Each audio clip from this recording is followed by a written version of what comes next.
Good day, everyone. I am Rose Bertabedes, a third-year student of Bachelor in Elementary Education in Negros Oriental State University, Shaton Campus. So for today's video, we will discuss the distinguishing and constructing various paper and pencil test. So first, let's define what is test. Test is to assess the attainment of educational objectives. Conducting a test is one method. Test is a tool, a technique, or a method intended to measure the student's knowledge or ability to complete a particular task. It is considered as a form of assessment. A test is a one form of assessment and refers to procedure used to measure a learner's learning at a specific point in the time and often involves collecting information in numerical form. Common forms of tests are multiple choice, question, and gap fill or cloze test. Before we go further to my discussion, I have here the motivation and prompting question to test your background knowledge. So to answer this one, kindly comment your answer in the comment section. The direction: classify each type of test as selected response or constructed response type of test.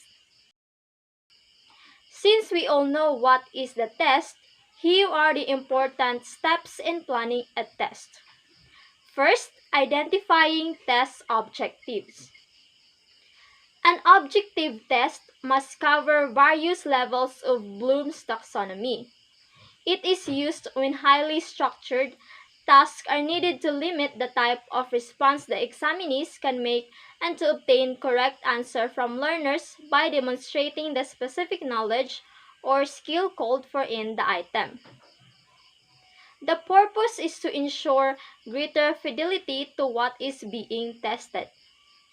An example is a behind-the-wheel driving test to obtain a driver's license. Rather than only answering simple multiple-choice items regarding the driving of an automobile, a student is required to actually drive one while being evaluated. Next is deciding on the type of objective test to be prepared. The test objectives guide the kind of objective test that will be designed and constructed by the teacher. The test to be formulated must be aligned with the learning outcome. This is the principle of constructive alignment. Therefore, in this situation, you will pick and select the kind of objectives you will prepare in order to give your students assignments that are appropriate for your firms. The third step is preparing a table of specification or TOS. A TOS is a test map that guides the teacher in constructing a test. It is to make sure that there is a balance between items that test lower level thinking skills and those which test higher order thinking skills, and also balance between essay and difficult items.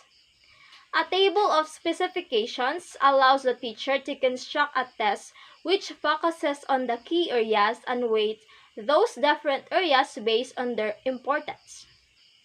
A table of specification provides the teacher with evidence that a test has content validity, that it covers what should be covered. There are 3 steps are involved in creating a table of specification. First is choosing the measurement goals and domain to be covered. Second is breaking the domain into key or fairly independent part concepts, terms, procedure, and application. And third one is constructing the table. So it is important to prepare TOS because it helps teacher frame the decision-making process or test construction and improve the validity of teacher's evaluation based on tests constructed or classroom use. The 4 steps of planning the test is constructing the draft test item. It is proposed that there should be double the desired number of items to be constructed in the draft. This is in case after the tryout phase and item analysis, you have eliminated some items from the draft. Test construction is a set of activities involved in developing and evaluating a test of some psychological function. Designing tests is an important part of assessing students' understanding of course content and their level of competency in applying what they are learning. The last steps of planning a test is tryout and validation.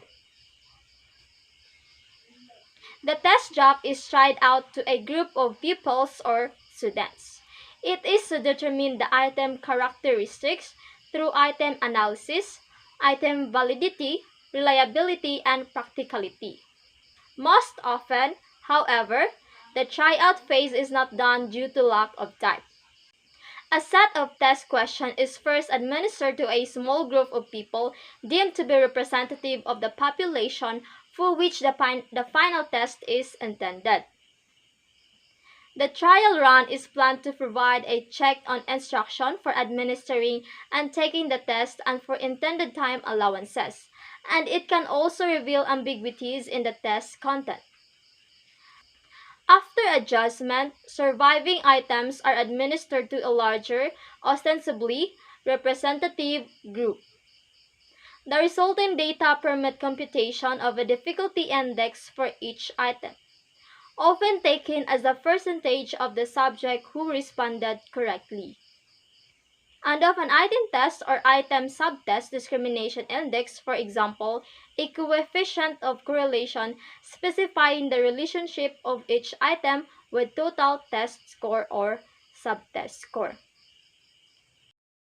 So this is the end of my discussion.